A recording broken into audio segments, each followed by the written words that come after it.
Lovely to see you both. And yeah, thank you for joining me and Aydan for this episode of Generosity Talks. Thank you for inviting us both. Yeah, we're excited to be here. Cool. How are you both?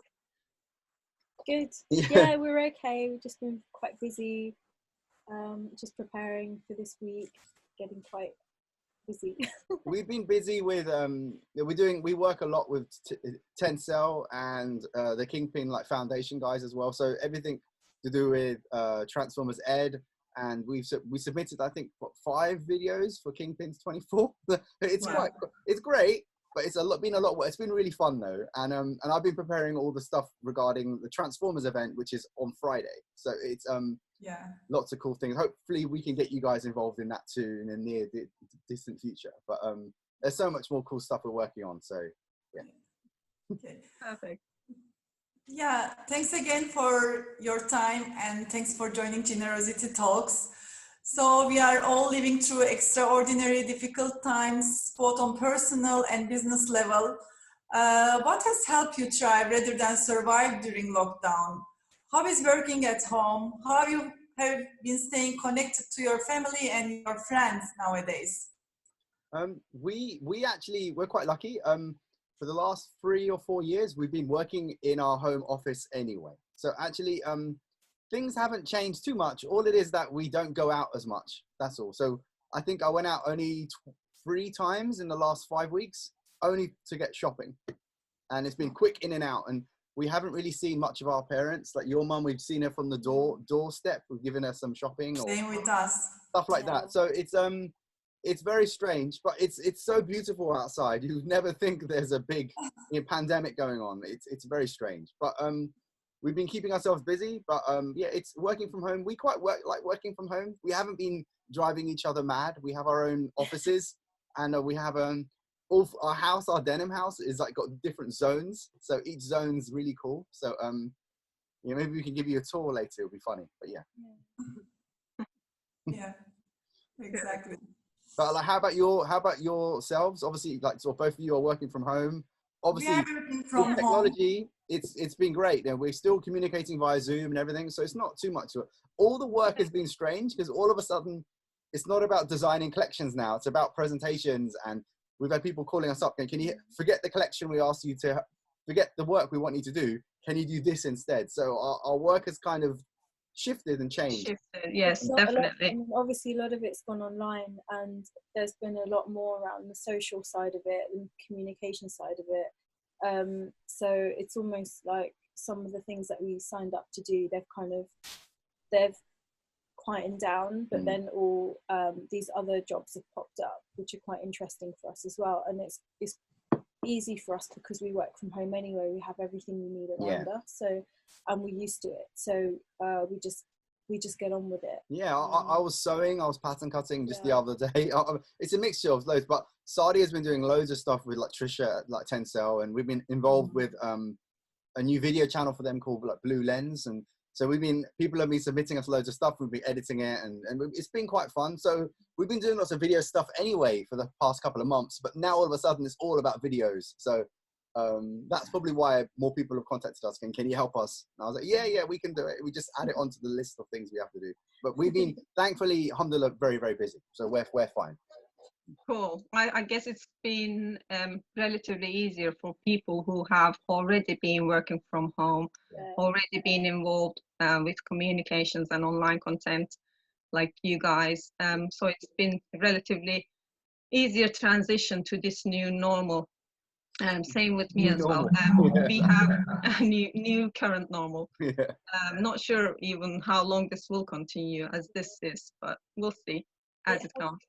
At Naveena, we have an international team, and almost everyone working remote. So it's been kind of easy to adapt. Guys, obviously, to this your new factories situation. are closed, or are they just running on skeleton staff, just keeping things moving slowly? How's it for you guys? There was a lockdown the last 4 weeks in Pakistan, in Karachi. So everybody was working from home. The lockdown is extended until April 30th.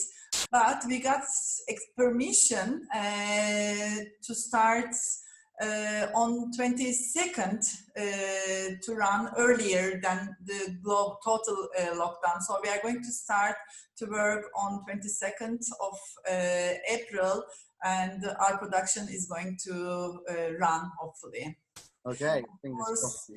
yeah, of course, we will have the precautions to take, and this is something to care about. Yeah. Hand sanitizers. There's lots of things, I guess, the management have to now sort out in the factory and all the environments so they comply to regulations, or at least take care of their workers. That's the most important thing. Of course. Surely, that's the main priority, safety of everyone. As well as the heartbreaking news and images from all around the world, we have been witnessing heartwarming ones as well. Stories of empathy, collaboration, people singing from balconies, intergenerational help chains, volunteering and stuff. So do you feel this thing will cause a shift in values? And most importantly, do you think this will stick? My hope is that businesses are going to realize, now that we've had this time out, that they're going to realize what they're actually doing. I hope that if they feel it in their gut that they could do things better, that they actually use this time now to put a plan in place while things are quiet, while things are on pause. I hope that there's a way for them to get to a point where they can actually realize all the steps that they can take, all the things that they can implement once they get back into work, so that when people do start going back to work, there's already things that are in place for them, so that they don't fall back into the way things were.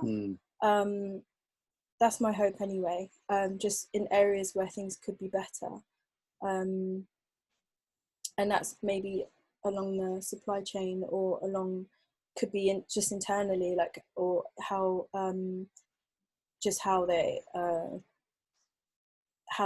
they treat their workers, or if they pay them, or all these things.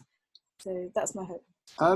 For me, it's made people be really creative. Actually, I've been seeing a lot of the students that I teach, and some of them that are just about to graduate, and a lot of them are now designing PPE garments, and I'm doing things that are with no waste. So they're making patterns that have got no waste at all, and they're sharing them with other people so they can make them. And it's brought out a lot of really nice positive things from everyone, actually, and negative as well. You're seeing the true colors of some people now. Really, this is the time where you really can see actually if this company is good or bad, how the management is treating people. If that person, I don't know, it's about priorities. Yeah. About seeing what their priorities are right now. Yeah. We've got clients of ours that haven't paid us, but we're okay. But it's just they're still talking to us, so it's all cool. But it's just a lot of people are going quiet. Obviously they're nervous. They don't know what to do. They have so it's a very strange moment. But it has brought out a lot of goodness as well, and kindness in people, which we're seeing a lot, even down our street. Where every Thursday we're clapping. All the rest. But not only that, someone put things through our letterbox. They probably thought we were elderly, because we don't really leave our house. So people think we don't live here, or there's this elderly people in this house. We got something through the letterbox saying, if you want any shopping, we're going shopping, give us a list and we'll get it for you. And I thought, oh, that's so sweet. It's because we don't ever leave our house. So it's like, but I was out the other day, and we're seeing a lot more people walking their dogs. I'm talking to people from a distance who I've never spoken to before, because a lot more people are out, even though there shouldn't be, but they're out, but they're social distancing. They're going for their 20-minute exercise. Yeah, they're going for their walk. 20 minutes. 20 minutes or whatever it is in the park.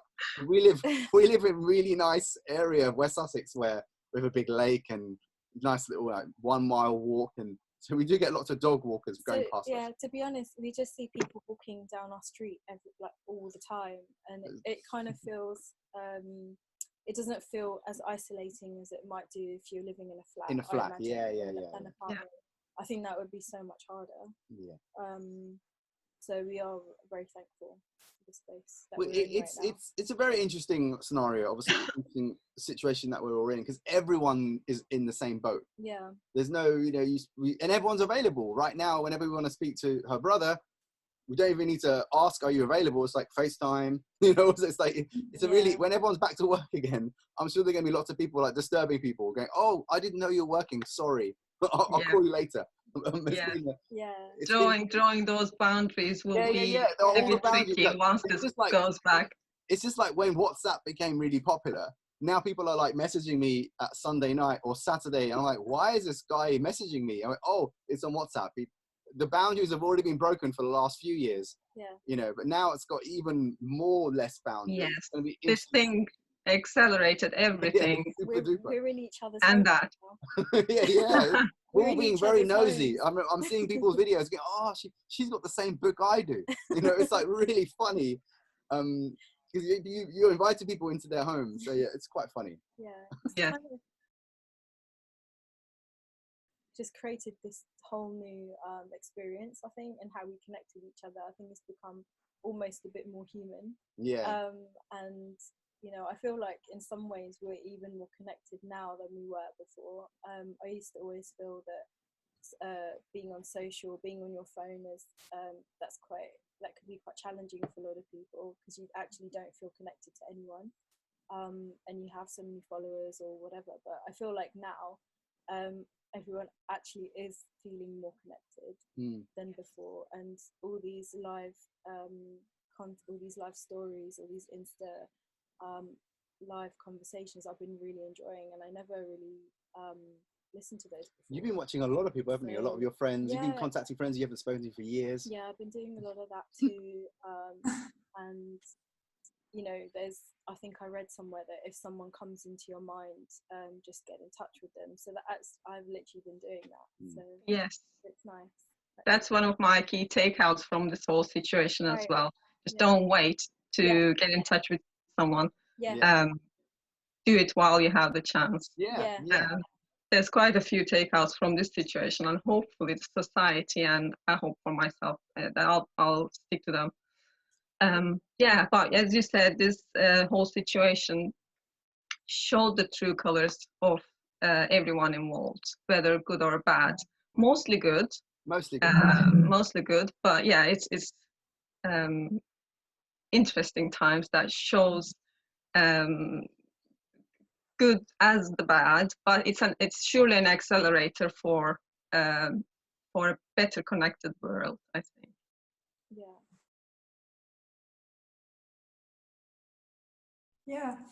And some argue that world needed a wake-up call that people take climate change, sustainability, environment issues seriously. Do you think that we can qualify COVID-19 pandemic as this wake-up call? Or do you believe that once all is over, it will be business as usual?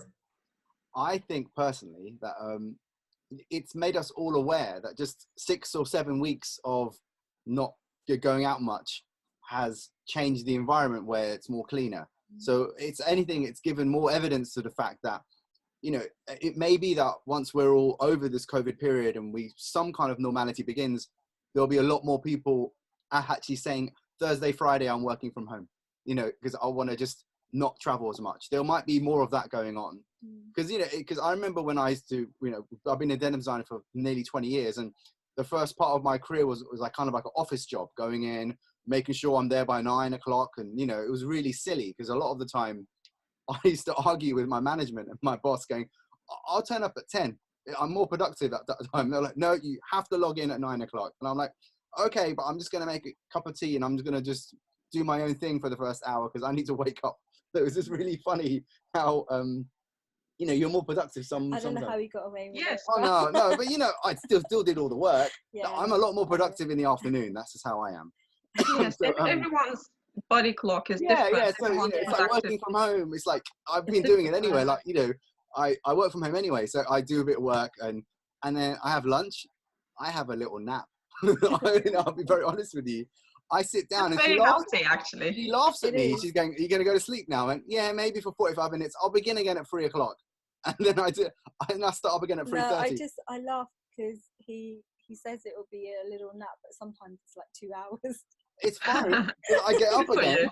And then I am, because okay, we have clients that are in Pakistan, we have clients that are in Turkey, we have clients that are in like the US. And so sometimes they're speaking to us on Saturday, and sometimes they're speaking to us on Sunday, and it's been really funny. I was like, wow, we don't get a day off now.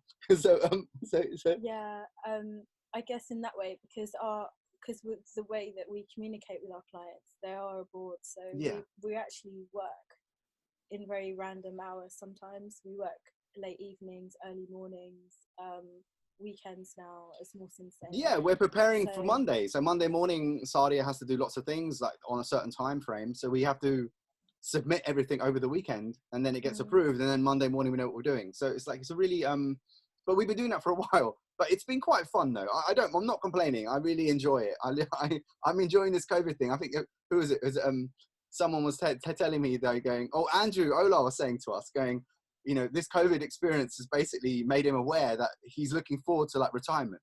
He's actually excited about it because he knows how it's going to be now. He goes, it's going to be, so he was really excited, going, it's great. And I'm actually enjoying it. I think it's an introvert's paradise, except that there's a nasty viruses involved and people are dying. Yeah. That aside, I'm quite liking it as an introvert, actually. Yeah, I'm enjoying this period. I'm enjoying Well, I mean, don't get us wrong. Like I've had a lot of anxiety with everything going on. I don't think I've felt relaxed in any way, or I've been very aware of what's been going on. But I think, and that's only normal. Yeah, and I think, but in terms of our day to day, I think we've been managing. I think staying focused. We only get the deadlines. We only get concerned the moment we leave our house. So the moment we're going shopping, and we're like, oh no, there's a massive queue to get into Tesco's, and I was like, okay, we have to stand outside for 45 minutes. Oh, as like, long as inside, forget it. We're going somewhere else. You start driving somewhere else, you know. So it's like, I sometimes imagine that it's like we're living on Mars, and when we go outside, we have to put our protective suits on. Yeah. And you go and do your job, and you come back, and it's almost like you just want to disinfect your whole, like everything you're wearing, and just get rid of everything you're wearing before you enter. You know, then you enter your home and you're back to your safe environment. Yeah. That's honestly how I feel like we're living in spaceships right now. So that's it. Maybe it's preparing the whole humanity for colonization of a new planet. Yeah, exactly. Yeah, I'm sure. There's probably NASA and those guys are really like observing how people's like behaviors are when they're confined in this space for, you know, or is it that people do those tests where they're confined for a whole year with like 4 people and see how mad they get. It's like, you know, it's those kind of, a lot of that kind of stuff is going to be analyzed for sure. Yeah. There's quite a few theories flying around, and that's a great one as well.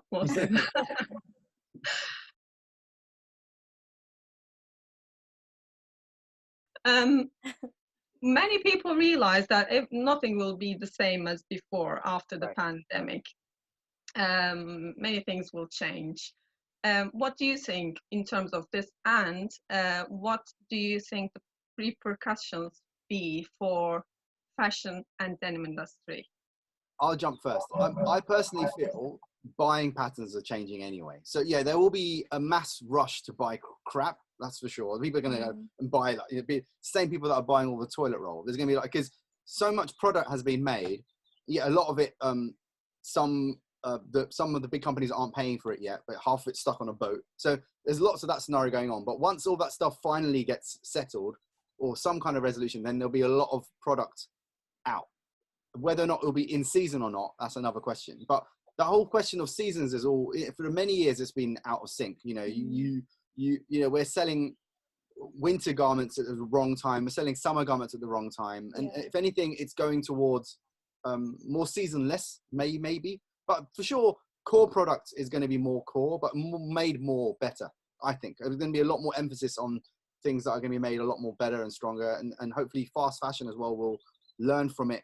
That going, we've released a collection which is last longer, but the buying patterns, I think, and that's all we're going to learn now. We're going to learn in the next few months when we're out of this sort of a situation, what people are going to buy, what's more important. Many people have lost their jobs. For us in the UK, we're lucky because we got like agreements with our mortgage lenders, so we don't have to pay anything for the next 3 months. So there's loads of things that are in place to help us. But in the Far East, there's none of that there. So the poverty part of it's going to just get worse and worse. People's priorities are not going to be buying garments, I don't think. So I do think there'll be a rise in consumer awareness around better made products, better for the environment, better for, because the younger generations coming up now, they're very much in tune with that side of things, and I really do think there will be an increase on that side, even though I think buying patterns in terms of all the fast fashion stuff, I think it will go a bit mad as soon as, if we come out of lockdown tomorrow, I think everyone's just going to go shopping. Things are going to be on discount as well. Yeah, they're talking about the revenge buying, aren't they? Revenge buying, and there's many brands that are, you know, the likes of the Primarks and CNAs and all the rest of it that haven't been paying, that all their like philanthropy has just gone out the window. Even though these companies are fast fashion and some of their practices people don't like anyway, but the fact that they haven't been paying or the orders that they've ordered for, and then there will be as you said, like sort of like there's going to be people that the whole relationships have been broken, and it's going to be interesting to see how people will deal with that once we're, you know, I was speaking to someone the other day and they're like going, if as they come back to us with an order, we're just not going to do it anymore. And I said, well, that's true, people, but they'll just go somewhere else and make it. So you're going to lose out. So, you know, do you want to do that? Do you really want to be? And he goes, yeah, I'm going to do that. And I was like, really? So, you know, it's like everyone's, there's a lot of talking at the moment, but at the end of the day, you know, our industry that we're in, it's set up in such a way, you know, it all comes down to the bottom line as well. And hopefully it's just not a race to the bottom anymore. People will change their mindset on how things are made, and hopefully use more sustainable yarns as well. And there'll be a lot more about sustainability for sure. A lot more, even more now. It's kickstarted it even more about how things are being wasted and water usage and chemical indigo versus the newer type that's like sort of like bacteria based or whatever. There's so many new ways. Hopefully it'll give an opportunity for companies to say, we've been rethinking in the past 6 months, and actually we're going to introduce more sustainable initiatives in everything that we do, from our philanthropy to how we treat our workers and even how we treat our customers. We've noticed that we've made some mistakes during this period. Hopefully there'll be people putting their hand up and saying that. Hopefully, yes. Hopefully people are keeping tabs. Hopefully industry is keeping tabs of how each and every company is reacting during this time. And it's not like the old times where they can get away with things. I think that it's a really smart thing to do, in you know, from the business sense as well, because things are going to go that way at some point. If they own up to it now, while things are fresh in people's minds, I think it can only be good for them to definitely to say, hey, we're going to do this and this and this better now. I think it would be do wonders for their business, to be honest. I think so. If the people that have been doing more sustainable initiatives anyway are going to benefit. It's like us working from home. We were okay when we started working from home. It's like people that have already been developing sustainable options and treating their workers properly, and it's going to be easier for them because they've already been doing it. It's the companies that haven't been doing all those things that now are being forced to, because they have to, because otherwise they'll just be in the past, really. And you know, and like you guys are one of the companies that I've been following, and amazingly well, you guys you're paying all your workers. You know, you put that press release out, your whole group. And there's not many Pakistani companies that have done that. So, you know, like, well done to you for saying, you know what, you know, we can take care of our workers over this period, and we're going to, and everything's going to be, and they've all got guaranteed jobs when they come back, and we just want them to just not worry. And that's such a lovely thing that you guys have done. And you know, as I said, more people should be doing it. But yeah. For sure. Yeah. I'm proud of it. No, you should be. It's unbelievable. Because I know many of these companies that are in Karachi and Lahore and who aren't paying anyone, you know. So the fact that you guys have just said, you know what, we're in a position that we can and we are going to, you know, that's what, you know, so it's great. I think it's fantastic, actually. Thanks for recognizing. It's okay. Yeah, it has to be said. It has to be said. You already told about the sustainable products, and I was going to ask you also, do you think we are going to see a shift in terms of product development and product offerings from the number of and variety of products to technical innovations and to creative ways of presentations? We are not able to travel and we cannot predict when we are going to start traveling. So creative ways of presentations, of communications, it's becoming more and more important. What do you think about it? I was thinking about it because I remember when I, many years ago, I remember someone sent me a like DHL and they told me only open it when you're on the phone and I'll talk you through it. Now it's going to be, I guess you guys will put together a little pack. It might be not A4 sheets, but it'll be, you know, little swatches, and it might be only like 15 fabrics. And you go, we'll send this to you.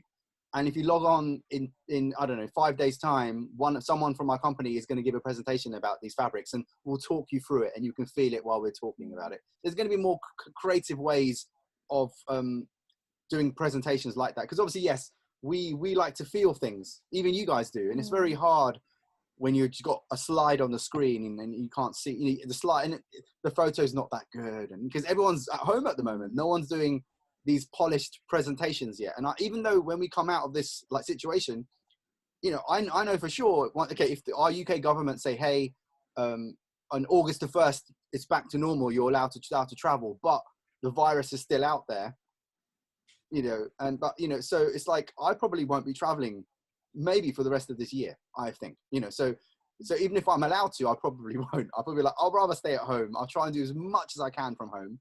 But they just have to be more like creative, you know, and that's why it's going to be being more creative how we present, how we, you know, like we can still do a DHL. The guy can come to the door. I can leave it on the doorstep. He can take it away. 2 days later, it's in your office or in your home. You can open it and then we'll be on Zoom together. So there's going to be more clever ways of how people are going to present and sell things. You guys obviously must be scratching your heads because your clients are in the US. They're all over the world. Your teams go around the world, like with suitcases full of stuff, showing people. How's that gonna, you know? I'm sure you're gonna come up with really clever ways of actually doing it. But yeah. Yes, we have to. We have to. Yeah, because the thing is, you know, but it may be that we all develop less as well. You know, the future of having 2 full suitcases full of stuff isn't going to be. That's not even sustainable either. I remember when I was at a show, and I was, you know, and there's a mill, and they had hardly nothing on their booth, and there's another mill which had jam-packed like a Primark store, and I was telling the guy, going, dude, just pick 40 of the best items, don't worry about the rest. He goes, oh, but well, so-and-so wants it. And I went, you can just tell him, I'll post it to you. Oh, we got that core quality, I'll send you a swatch of it. So now it's just being more sustainable how you even present, and don't waste people's time. People haven't got less time. People, you know, they're on a computer screen as well. You're just like, I'm going to be on it for 20 minutes. You know, people are more rude as well. It's quite funny. They just walk away. so you know, you can do that. But anything you want to add? No, I'm okay. You're okay. I talk too much. But no, yeah. it's perfect.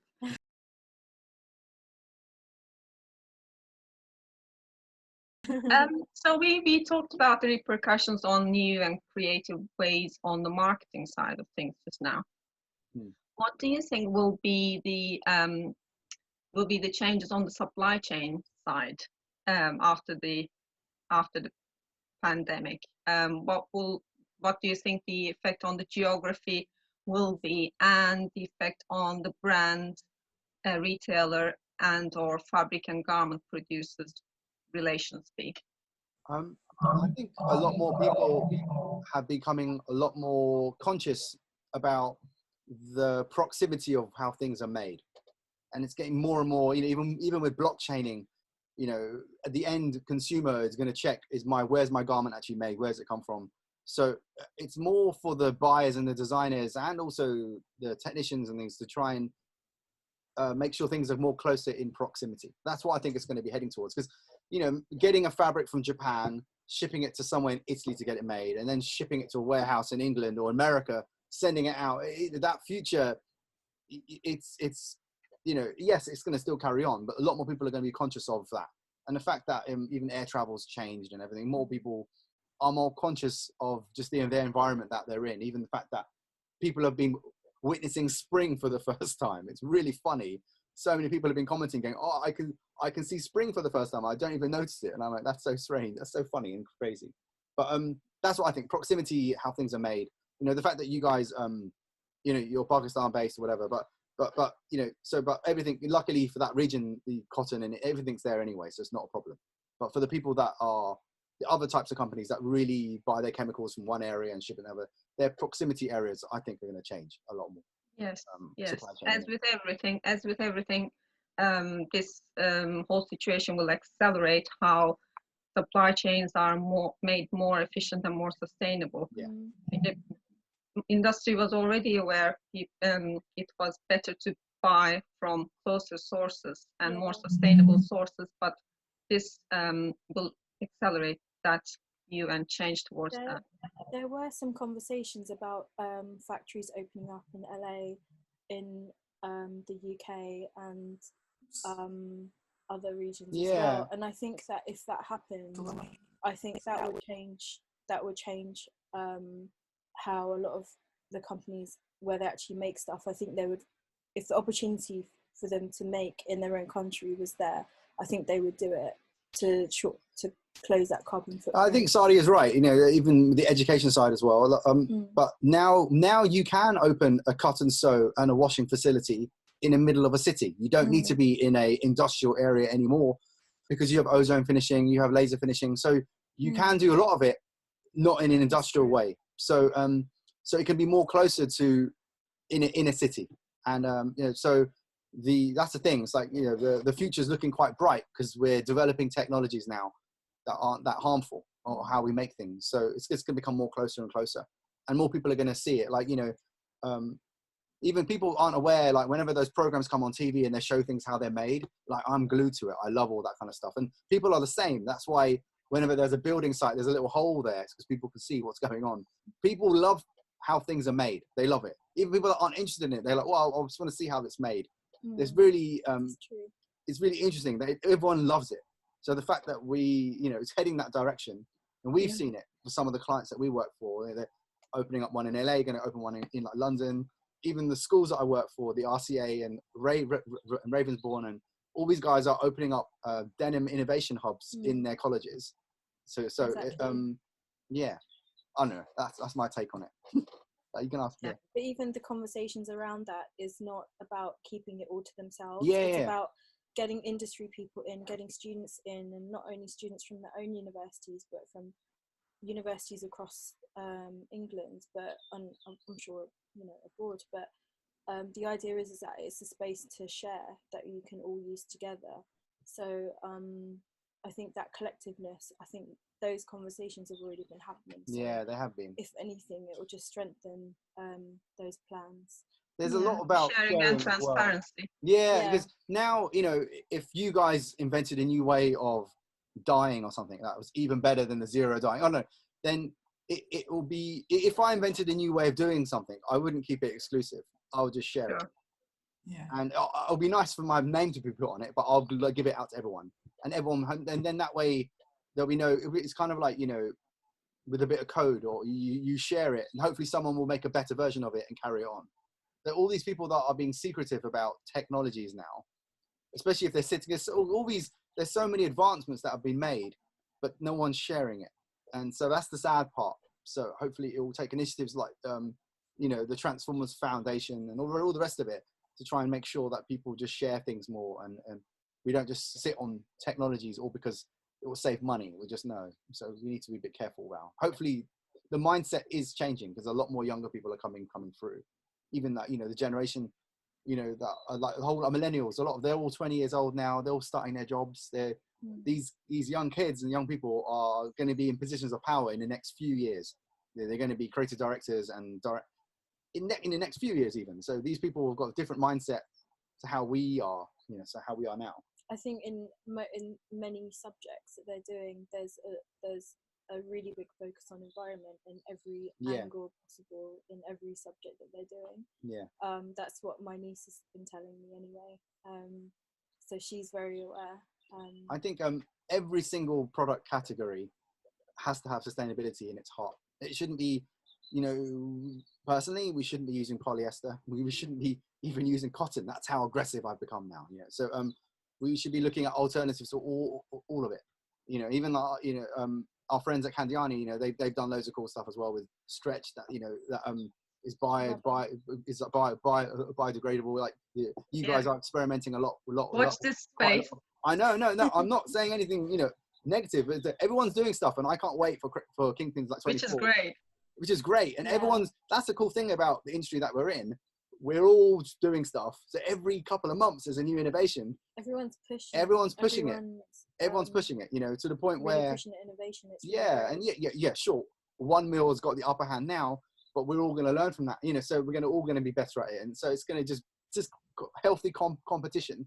And we're all friendly with each other as well. But excited to see what you guys are. Yeah, completely. No, but you know, I'm excited by hemp, and I'm excited by, you know, as I said, no cotton, non-poly solutions. I'm more excited about not using chemical indigo. You know, there's so many more new ways of dyeing yarn now that aren't using chemical indigo. So it's like, for me, that's the exciting thing, and the more of that to come. I think there's also not much to be done.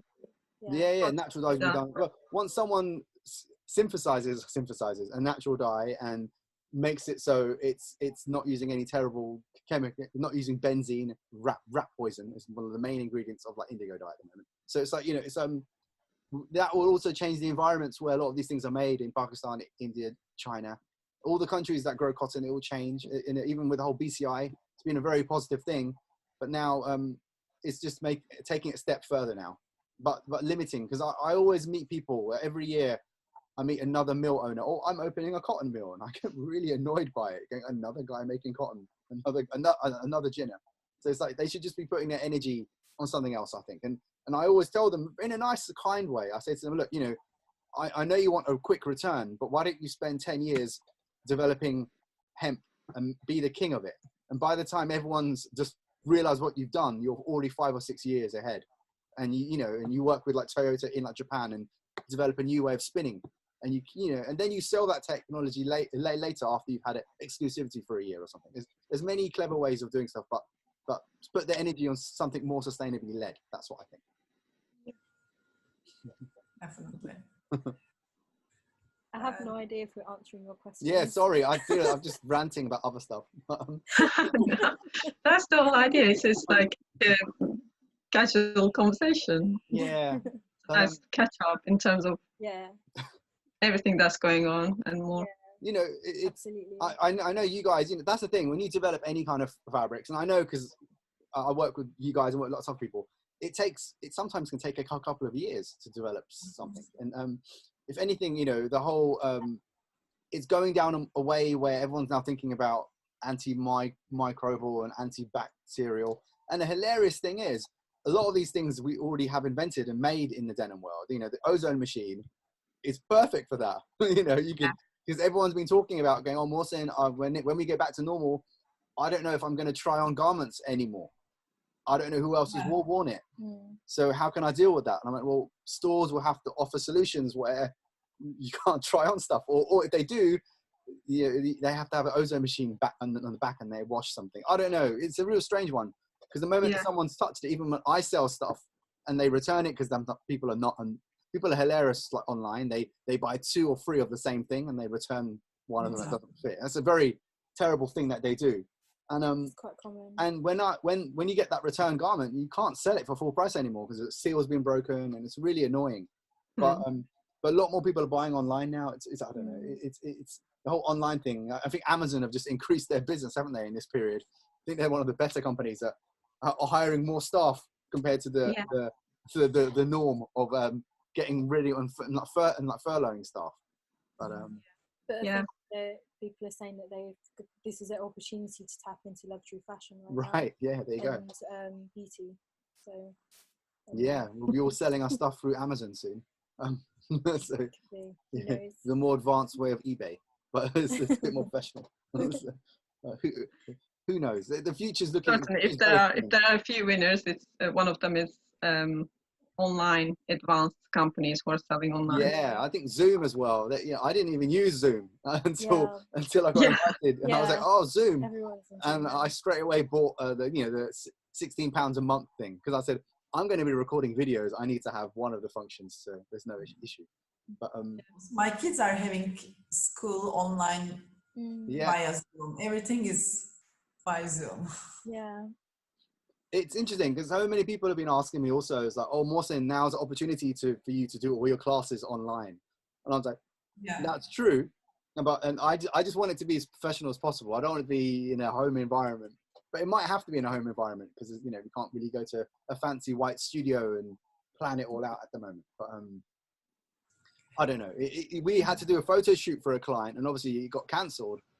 And the client was saying, can you still do it? And I went, dude, we can't even leave our house, let alone find models, let alone get the photographer to come and visit us. It's like nothing, everything's on hold. We just have to shoot the garment flat on the floor and clean it up on Photoshop and make a little presentation. That's all you really can do.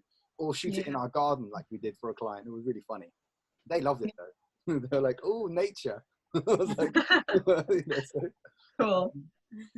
You have to instantly find alternative ways of doing things, and sometimes it results better than the original. Yeah, it makes you more creative. I was speaking to Andrew Ola, and he was viewing a lot of the videos that people have submitted, and he was really proud. He's going, everyone's pulled it off. Everyone's really got, even though they're working from home, and they just work together to make these presentations. And it'll be interesting to see, because obviously the way that was working now, I'm sure it's going to still carry on in this way as well, even though we'll be having physical meetings. But it will be more normal to say, hey, I can't join the meeting. Can we have a Zoom instead? And I'll get everyone together. It will become quite normal. I think so. Yeah.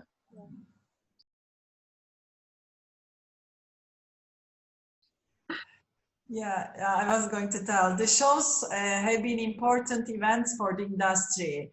And now with the new situation, Kingpins has taken the lead in taking their trade show online. And do you think technology will play a more important role in the future? We were talking about that already.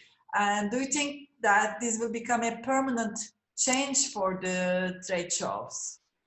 I think, and Sadia can jump in as well. I think it's amazing because now when I go to a trade show, I maybe see, 10 of the mills that I know I work with. And if I've got some time, I might jump on a booth that I'm not too familiar with, or I've been seeing from far away. Because obviously I'm very careful not to go on every single booth, because I don't want to be seeing fabrics and people say, oh, Mohsin was on that booth and he didn't select our fabric, but he saw our entire collection. Or I don't want to be accused of anything. But now it's an opportunity, because now everyone's got an equal space. Everyone's got their 20-minute slot. It means people that wouldn't have gone to the Naveena booth, or wouldn't have gone to the cotton booth or whatever, now they're going to see your presentation. So actually it's given more opportunities to everyone, that more people are going to see everyone's stuff. It's even people that don't normally travel to the shows either. Yeah.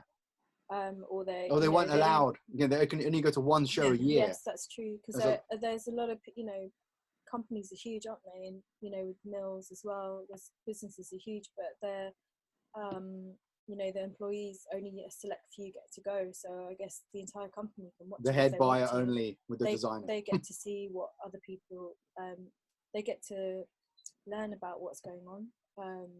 So I think that's really positive.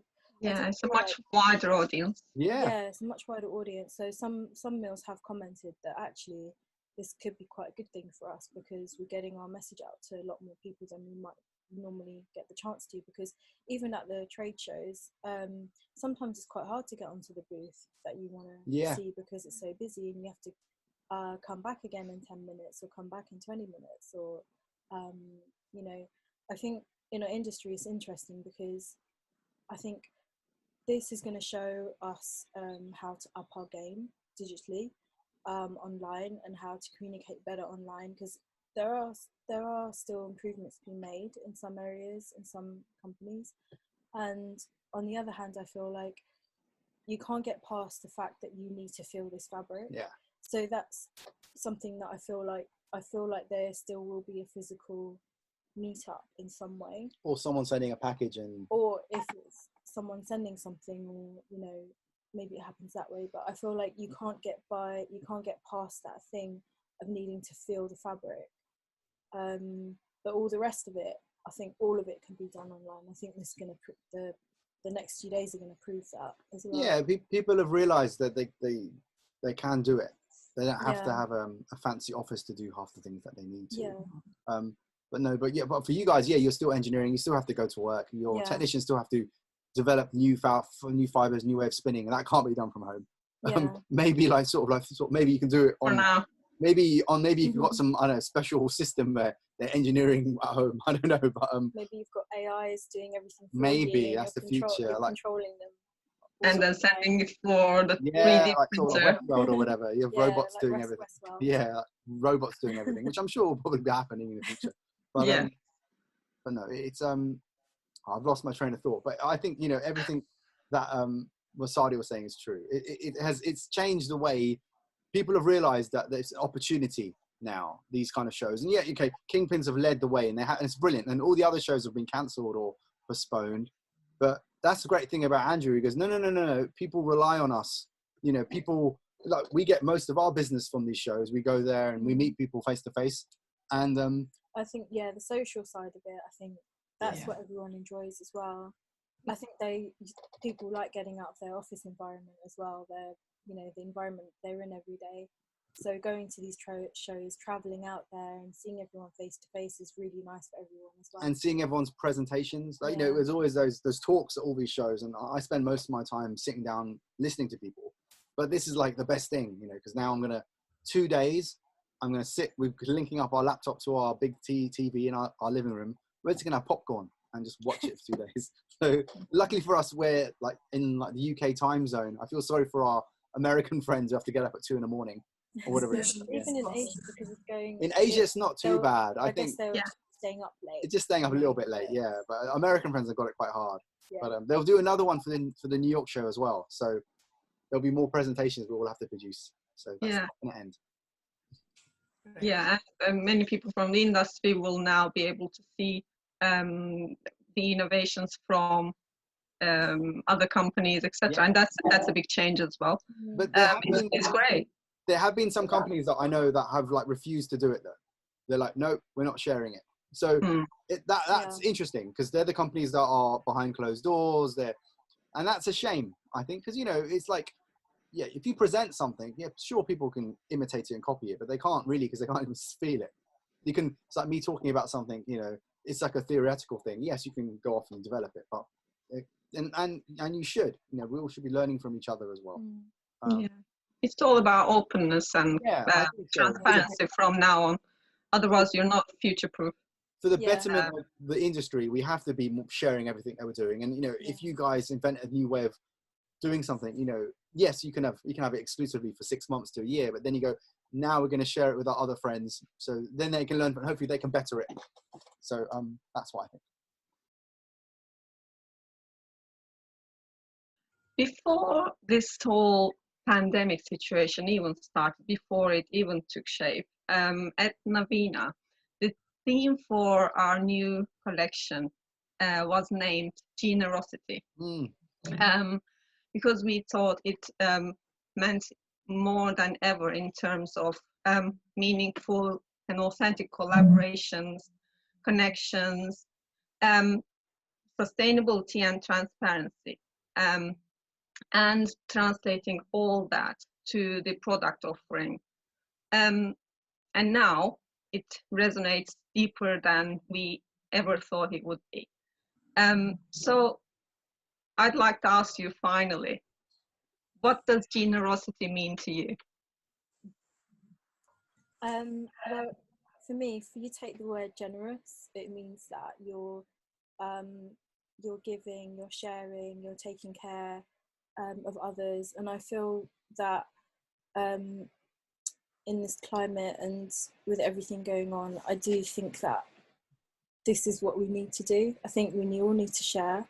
I think we all need to think about who we're working with, if we're treating them properly, if they're being taken care of along the supply chain. then those improvements need to happen. And then if and that general care, that's where that happens. That's where that comes from too. So for me, it's all of these things. I just hope that these values follow through.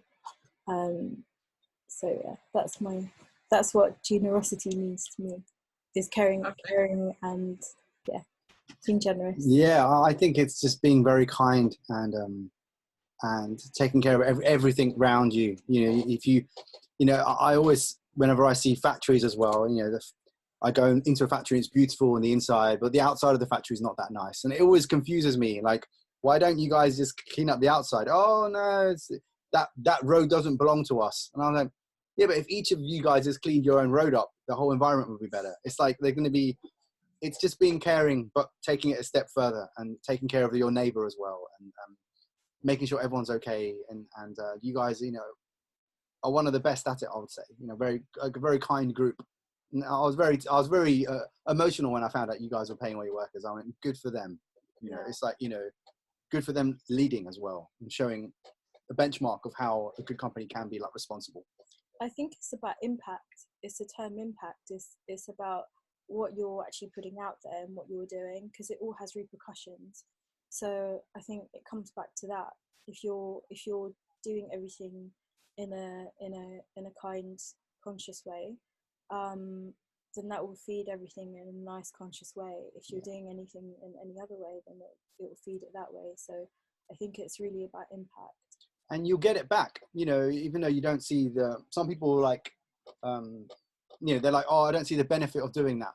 I'm like, dude, you know, you're helping this family, or it will come back to you. You'll be like rewarded in a different way. You know, the worker will come back to work and he'll be happy to work for you. He'll be like, this company took care of me, or whatever it is. It's like, you know, me, I share a lot of things. Like, people, I get told off quite a lot. Okay, Mohsin, don't share that. And I'm like, no, because I'm done with it. I don't need it anymore. I've released it. It helps me declutter my mind, if that makes any kind of sense. But if you share things and take care of people, it will come back to you 10 times more. It's all indirectly. Definitely. That's Definitely. What goes around comes around. Yeah, exactly. And that applies to each and everything, and including karma, the denim industry. Karma as well. You know, all these people that are doing terrible things, that they're not caring, very knee-jerk like reactions, how they're behaving. It's going to come back to them in a negative way, I feel. You know, when some of these companies in Europe had closed down, like a couple of them, New Look or whatever, I was thinking, actually, you know what? It's terrible, but actually some of them have to go. There's too many of them. There's too much fast fashion. There's too much crap product being made. It's going to be a wake-up call. Hopefully the designers and buyers in particular, have got so much power, some of these people.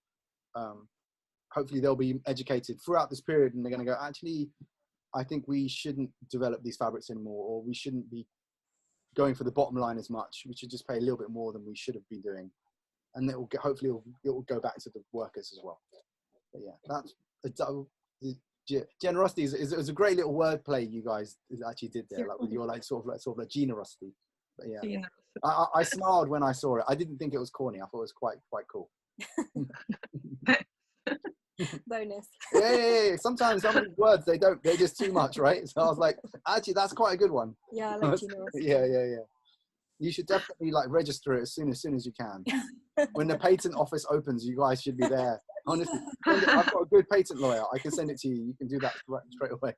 So yeah. Good point, actually. But we all already have a hashtag going on, haven't we? Okay, that's good. That's good. Make sure, get that hashtag, and try and get the whole like domain name as well before someone else does. But yeah, that's what you should. Very good points there. Talking to marketing people here and designers, so yeah, we often do that. Like with Trisha, we always brainstorm. Sadia is sitting on so many domain names, so that's a good idea. Get the domain name. It's like straight away. Make sure you get that Instagram. It's like all the time. Yeah. Right. Thank you so much. Thanks. This was great. Thank you so much for joining us for this little episode of Generosity Talk. Oh, pleasure. Thank you. Lovely to see you both. And hopefully we'll see you in person. Yeah. sooner rather than later. Yeah, hopefully October or whatever it is, early next year. But yeah, hopefully will be some kind of normality. And, Hopefully. yeah, I look forward to seeing your presentation in the next Yeah. few days at Kingpins as well. Let's see what you guys have been doing. But, Thank you. It was wonderful to see you, to talk to you. Thank you very much for thank you your for your time. time. Thank you so much. Yeah. Hey, bye, guys. Bye, guys. Bye, guys. Bye. Bye.